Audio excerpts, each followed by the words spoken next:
Bismillah. Assalamualaikum warahmatullahi wabarakatuh. Innal hamdalillah nahmaduhu wa nasta'inuhu wa nastaghfiruh wa na'udzu billahi min syururi anfusina wa min sayyiati a'malina. May yahdihillahu fala mudilla lahu wa may yudlil fala hadiya lahu. Wa asyhadu an la ilaha illallah wahdahu la syarika lahu wa asyhadu anna Muhammadan abduhu wa rasuluh. Ya ayyuhalladzina amanu taqullaha haqqa tuqatih wa la tamutunna illa wa antum muslimun. Ya ayyuhan nasu taqu rabbakumul ladzi khalaqakum min nafsin wahidah wa khalaqa minha zawjaha wa batha minhuma rijalan katsiran wa nisaa'a wattaqullaha alladzi tasaaluna bihi wal arham innallaha kana 'alaikum raqiba. Amma ba'd. فإن أصدق الحديث كتاب الله وخير الهدى هدى محمد صلى الله عليه وسلم وشر الأمور محدثاتها فإن كل محدثة بدعة وكل بدعة ضلالة وكل ضلالة في النار. Alhamdulillah, ikhwan, akhwat, azani Allah wa iyyakum. Pada kesempatan kali ini di live session ini atau di streaming ya, kajian secara online ini, yang mana di hari Selasa ini jadwalnya adalah bagian saya, yang mana sebagaimana yang telah di-upload sebelumnya, posternya sudah diumumkan bahwasanya pembahasan kali ini mengenai pendidikan berbasis tauhid. Pendidikan berbasis tauhid. Di sore yang cukup mendung ini di daerah saya ini dalam keadaan baru turun hujan ya, jadi cukup dingin apalagi di pegunungan ini. Saya akan membawakan beberapa pembahasan terkait dengan pendidikan berbasis tauhid ini, yakni untuk pertemuan yang pertama ini pembahasannya level pertama, pendidikan berbasis tauhid terhadap diri sendiri. Namun karena memang ini merupakan pertama kali untuk pengkajian mengenai pendidikan berbasis tauhid, ini istilah dari saya ya. Nanti insya Allah dijelaskan kenapa seperti itu. Tentu alangkah baiknya kita akan membahas mengenai kenapa sih harus pendidikan berbasis tauhid. Oh ya, barusan tadi sampaikan bahwa ini adalah level yang pertama ya. Level yang pertama, kemudian nanti ada level kedua, yakni pendidikan berbasis tauhid terhadap keluarga. Ini sekarang terhadap diri sendiri, kemudian nanti pendidikan berbasis tauhid di level yang kedua, yakni kepada keluarga. Kemudian setelah itu ada pendidikan berbasis tauhid terhadap masyarakat. Jadi sekarang fokus ke pendidikan terhadap diri pribadi terlebih dahulu. Namun, ikhwan akhwat azani Allah wa iyyakum, pendidikan berbasis tauhid ini istilah dari saya ya. Kenapa sih harus ada istilah seperti itu? Alasannya apa gitu ya? Maka di sini teman-teman azani Allah wa iyyakum, bahwasanya Rasulullah Shallallahu alaihi wasallam merupakan sang pendidik. Jadi ketika kita mendengar ada seorang yang ahli pendidikan atau pendidik yang betul-betul sangat berjasa, maka yang harus kita tanamkan di dalam diri kita bahwa pendidik yang paling mulia, paling utama adalah Rasulullah Shallallahu Alaihi Wasallam, karena beliau adalah seorang pendidik. Bahkan sebagian ulama mengatakan bahwasanya Rasulullah itu an-nabiyul murabbi, nabi sang pendidik, atau al-murabbiyul awal, pendidik pertama yang mengajarkan Islam kepada kita. Hadirin wal hadirat, teman-teman sekalian, a'azani Allah wa iyyakum. Rasulullah merupakan sang pendidik. Dilihat dalilnya adalah dari surat Al-Imran ayat 164.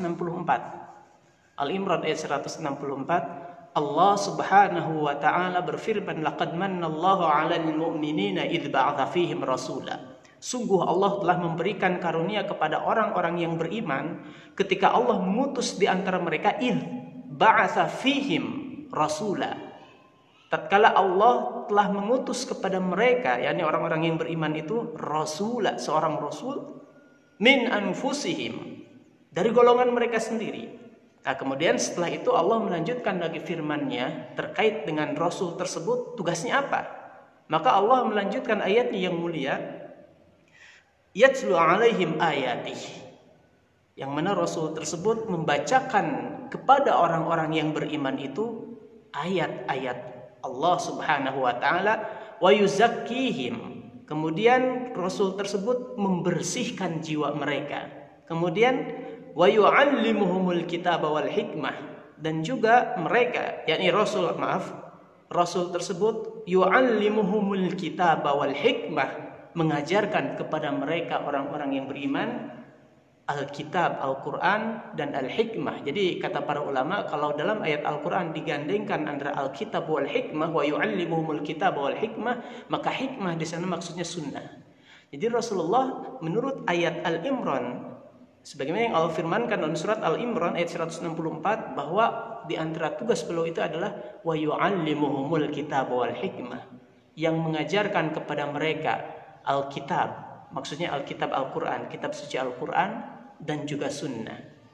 Nah, disinilah dapat kita ketahui bahwasanya Rasulullah Shallallahu Alaihi Wasallam Allah sebutkan bahwa tugas beliau itu adalah mengajarkan kepada orang-orang yang beriman tentang Al-Quran dan juga sunnah. Begitu. Itu diantara dalil yang pertama bahwa Rasulullah itu sang pendidik. Nah, ini kita masih dalam rangka pembahasan bahwa kenapa sih kita membahas pendidikan berbasis tauhid. Ini hanya sebuah tema saja gitu, sebuah istilah saja dari saya. Maksudnya berbasis tauhid itu yang mana pendidikan itu tegak di atas asas-asas tauhid, prinsip tauhid yang benar. Kenapa harus seperti itu? Yang pertama, karena memang ketika kita membayangkan ada seorang pendidik, maka pendidik tersebut yang bagi seorang yang beriman, pendidik yang paling mulia adalah Rasulullah Sallallahu Alaihi Wasallam. Adalah Rasulullah Sallallahu Alaihi Wasallam, ya. Sebagaimana tadi disebutkan dalam ayat surat Al-Imran bahwa di antara tugas Rasulullah itu adalah mengajarkan atau mendidik kepada orang yang beriman tentang Al-Quran dan Sunnah. Kemudian teman-teman sekalian, ikhwan akhwat azanillahu wa iyyakum. Ini sebelumnya saya mohon maaf terlebih dahulu ya, saya tadi udah coba menggunakan komputer atau PC untuk supaya ada PowerPoint yang ditampilkan di layar ya, di layar streaming. Namun ternyata karena saya belum persiapan dan juga di sini sinyal agak susah gitu ya, karena saya sekarang berada di daerah pegunungan dalam rangka keadaan lockdown ini ya. Qadarullah masya Allah. Nah, kita lanjutkan saja bahwa seadanya aja dulu ya. Mudah-mudahan insya Allah pada level yang kedua, pembahasan pendidikan berbasis tauhid di level yang kedua, nanti insya Allah mudah-mudahan bisa dengan memakai komputer sehingga bisa langsung dicantumkan PowerPoint-nya di layar streamingnya. Baik, kita lanjutkan. Di antara teman-teman rahimakumullah, di antara kenapa sih kita membahas sekarang pada kesempatan kali ini pendidikan berbasis tauhid? Kan tadi di awal disebutkan bahwa pendidik yang paling mulia bagi kita orang yang beriman adalah Rasulullah Sallallahu Alaihi Wasallam. Kemudian alasan yang kedua kenapa ada istilah pendidikan berbasis tauhid, karena Rasulullah Sallallahu Alaihi Wasallam tatkala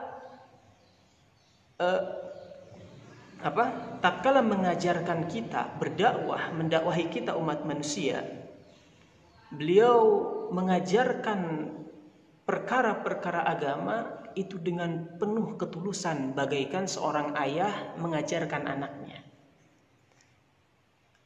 Beliau Shallallahu Alaihi Wasallam bersabda, Innama ana lakum bimanzilatil walid u'allimukum. Kata beliau Shallallahu Alaihi Wasallam, sesungguhnya aku terhadap kalian itu seperti kedudukan seorang ayah, yang mana aku mengajari kalian semua. Kata beliau sallallahu alaihi wasallam, sesungguhnya aku, kedudukanku, yakni kata Rasul, innama ana lakum, sesungguhnya aku terhadap kalian bimanzilatil walid, itu berkedudukan bagaikan seorang ayah. U'allimukum, yang mana aku mengajarkan kepada kalian. Mengajarkan kepada kalian. Di sini Rasulullah sallallahu alaihi wasallam mempermisalkan dirinya yang mulia tatkala mendidik itu bagaikan seorang ayah yang mendidik anaknya. Kenapa? Karena ketika seorang ayah atau orang tua mendidik anak kandungnya yang tersayang, maka ketika itu tentu dia akan mendidik dengan penuh kasih sayang. Yakni bukan karena embel-embel, misalkan karena digaji, mohon maaf ya, atau misalkan karena nanti akan mendapatkan pujian dan sebagainya, tidak. Atau mungkin karena sungkan dan sebagainya, enggak.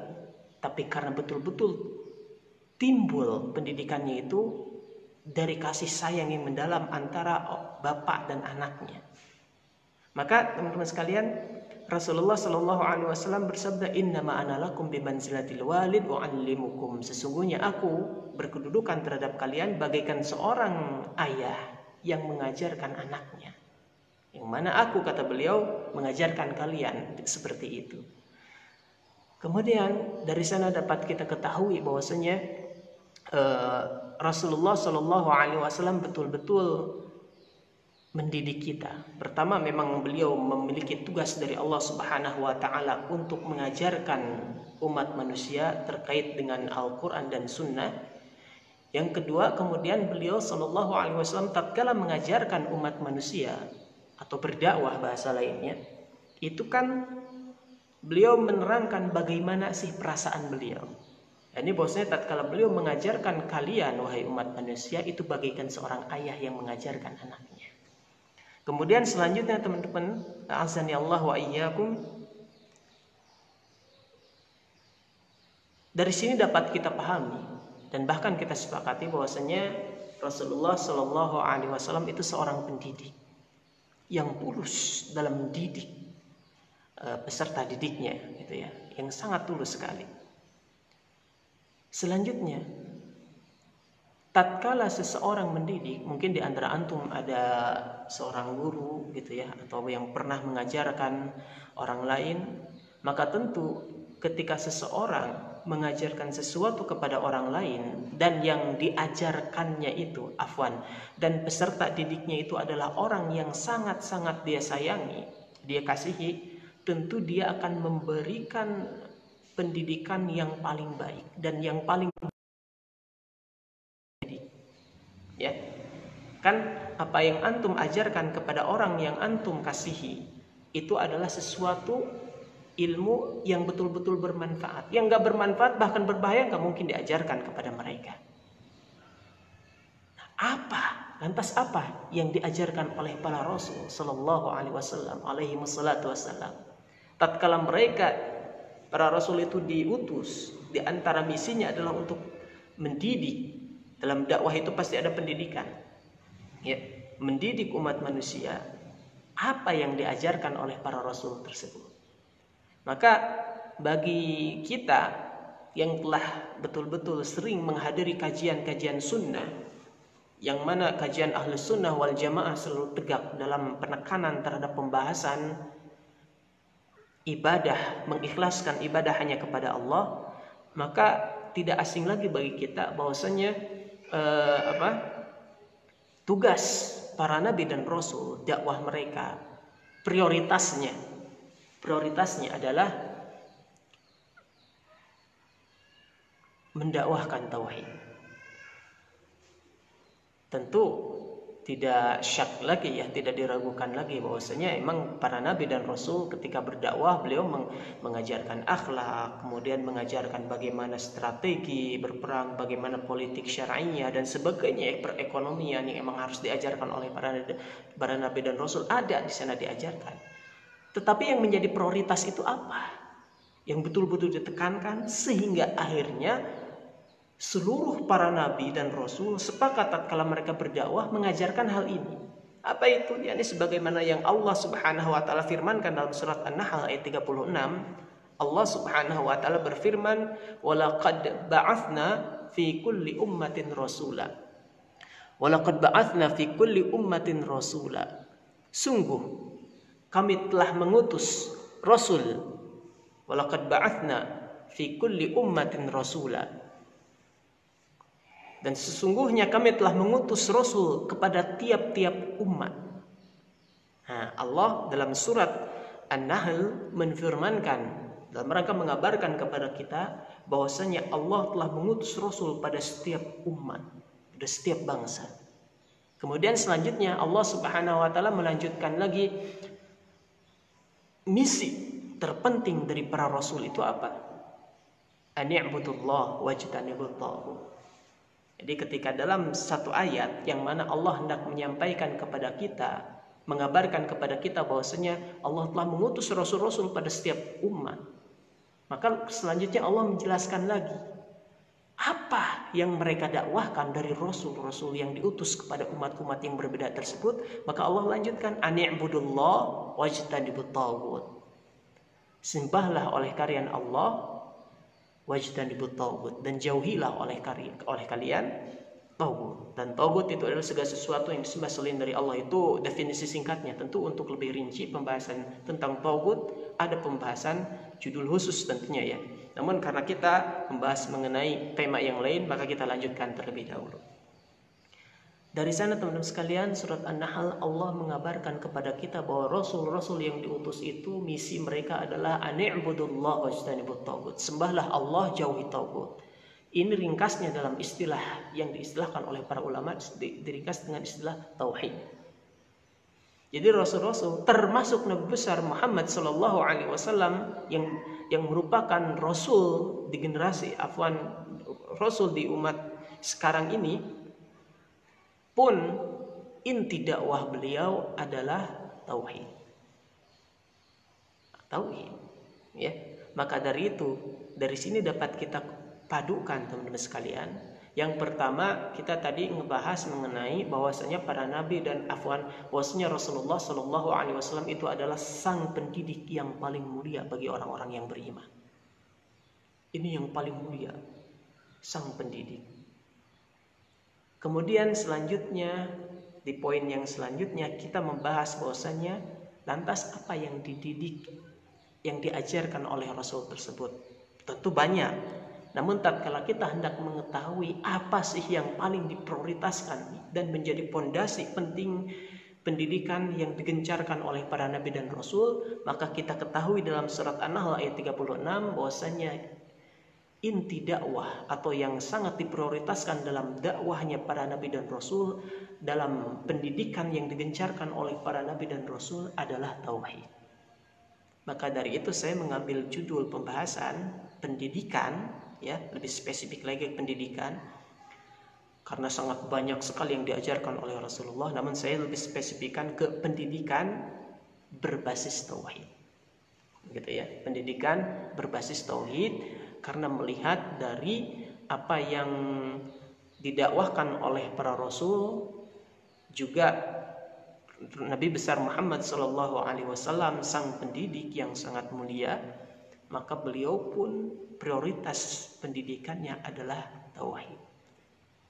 Baik teman-teman, a'azani Allahu wa iyyakum. Lantas tentu ketika kita telah mengetahui bahwa para nabi dan rasul itu diutus, dan Allah kabarkan kepada kita bahwa inti dakwah mereka itu adalah mengajarkan tauhid. Padahal teman-teman sekalian, a'azani Allah wa iyyakum, padahal ya, setiap umat itu berbeda-beda problematikanya. Jadi ketika seorang nabi atau rasul diutus ke suatu umat, kemudian nabi dan rasul yang lain diutus ke umat yang lain, kemudian pada generasi yang lain ada nabi dan rasul yang lain, problem yang mereka hadapi dengan umat mereka itu berbeda-beda, tidak sama, berbeda-beda.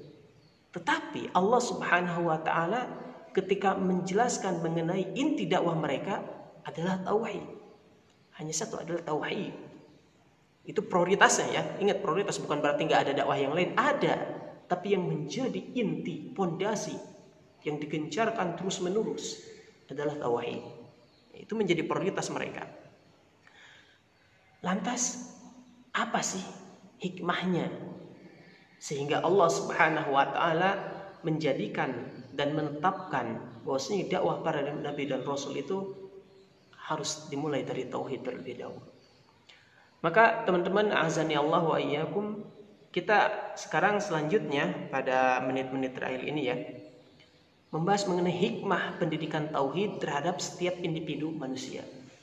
Kita sekarang akan membahas mengenai hikmah pendidikan tauhid terhadap setiap individu manusia. Yang pertama, hikmahnya apa? Untuk level yang pertama ini pembahasan kita kan membahas mengenai pendidikan berbasis tauhid terhadap diri sendiri, terhadap pribadi. Nah, hikmahnya apa? Ya, hikmahnya apa? Maka Allah Subhanahu wa taala berfirman, "Ya ayyuhalladzina amanu qu anfusakum wa ahlikum nara waquduhan nas wal hijarah." Yang pertama, sebelum kita membahas pada pertemuan yang lain ya, live session yang lain, bahwa Allah berfirman, "Wahai orang-orang yang beriman, qu anfusakum." Jagalah dirimu. Jagalah dirimu. Anfusakum, dirimu sendiri apa? Jagalah diri kalian masing-masing terlebih dahulu, wa ahlikum, dan selanjutnya keluarga kalian. Jadi tatkala kita misalkan ya, kita meyakini bahwa keselamatan ada pada berpegang teguh pada tauhid yang benar ini berdasarkan Al-Qur'an dan Sunnah. Maka yang pertama kali harus kita perbaiki agar kembali kepada tauhid yang benar adalah diri kita sendiri sebelum yang lain. Jadi jangan loncat mendakwahkan orang lain, diri sendiri belum diperbaiki. Karena Allah berfirman, "Qu anfusakum wa ahlikum nara." Jagalah diri kalian. Wa ahlikum. Setelah itu urutan ayatnya wa ahlikum, dan kemudian keluarga kalian. Gitu ya. Jadi makanya sekarang ngebahas mengenai pentingnya atau hikmah tauhid bagi diri sendiri ya. Kemudian poin yang kedua, teman-teman sekalian, mengapa sih pendidikan tauhid dalam diri kita begitu penting? Begitu penting, bahkan sangat berpengaruh bagi kehidupan kita, kebaikan kehidupan kita untuk selanjutnya di dunia dan di akhirat. Maka kita lihat, baca surat Al-Hasyr ayat 19, Allah berfirman, "Wala takunu kalladzina nasullaha fa'ansahum anfusahum." Yang artinya, dan janganlah kamu sekalian seperti orang-orang yang lupa kepada Allah, lalu Allah menjadikan mereka lupa kepada diri mereka sendiri. Jadi di sana Allah berfirman dalam surat Al-Hasyr ayat 19 bahwa Allah melarang kita dari mengikuti atau mentauladani ya, meniru orang-orang yang lupa terhadap Allah. Karena apa? Kata Allah Subhanahu wa taala, fa'ansahum anfusahum, karena orang yang lupa terhadap Allah itu Allah akan jadikan mereka lupa terhadap diri mereka sendiri. Maksudnya apa? Al-Imam Ibnu Qayyim ketika menjelaskan ayat tersebut berkata, bahwasanya kata Imam Ibnu Qayyim, renungkanlah ayat tersebut. Ini surat Al-Hasyr ayat 19 yang barusan saya bacakan. Bahwasanya akan kau dapati padanya ada makna yang agung, yakni bahwasanya orang yang lupa terhadap Rabb-nya, terhadap Allah, maka Allah pun akan menjadikan orang itu lupa pada hakikat dirinya sendiri dan pada hakikat jiwanya. Karena itulah orang tersebut tidak akan mengetahui hakikat dirinya dan tidak akan mengetahui hal-hal yang maslahat bagi dirinya. Bahkan orang itu akan lupa terhadap apa-apa yang menyebabkan kebaikan dan kesuksesan bagi dirinya di kehidupan dunia maupun di akhirat. Sehingga orang itu akan menjadi rusak dan terkatung-katung bagaikan binatang yang tidak berarti. Atau bahkan binatang itu sebenarnya telah mengetahui hal yang maslahat bagi dirinya daripada orang tersebut. Jadi orang yang dibuat lupa oleh Allah terhadap kemaslahatan dirinya. Gara-gara apa? Lupa terhadap Allah. Dan pembahasan mengingat Allah, ma'rifatullah, pengenalan terhadap Allah ini dibahas dalam tauhid.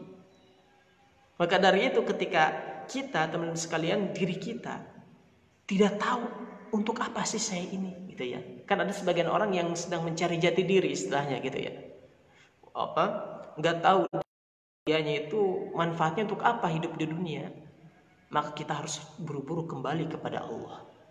Ketika kita bimbang, galau, merasa diri ini nggak ada artinya, maka ketahuilah itu berarti salah satu ciri bahwa Allah menjadikan kita lupa terhadap apa yang maslahat bagi diri kita.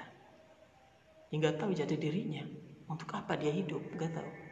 Itu kenapa seperti itu? Allah yang membuat dia lupa. Gara-gara apa? Wala takunu kalladzina nasullah. Janganlah kalian seperti orang-orang yang lupa terhadap Allah, fa'ansahum anfusahum, maka Allah pun menjadikan mereka lupa terhadap diri mereka. Maka apabila kita ingin tahu apa yang maslahat bagi diri kita, apa yang sangat bermanfaat bagi kita, baik di kehidupan dunia maupun di akhirat, maka kita harus kembali kepada Allah, mengingat Allah.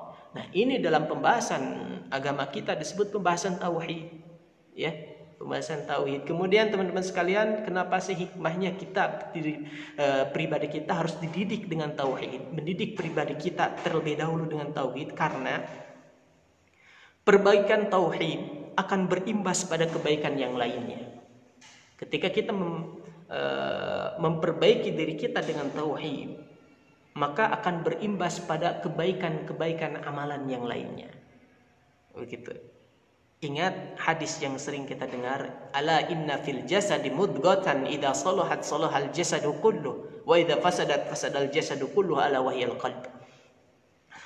Ketahuilah, kata beliau sallallahu alaihi wasallam dalam hadis sahih riwayat Bukhari dan Muslim, ketahuilah sesungguhnya di dalam suatu jasad itu ada segumpal daging. Apabila segumpal daging tersebut baik, maka menjadi baiklah seluruh jasadnya. Dan apabila segumpal daging itu jelek, maka menjadi jeleklah seluruh jasadnya. Ala wahyal qalbu. Ketahuilah segumpal daging tersebut adalah terjemah bebasnya, segumpal daging tersebut adalah hati dalam jiwa kita. Ya.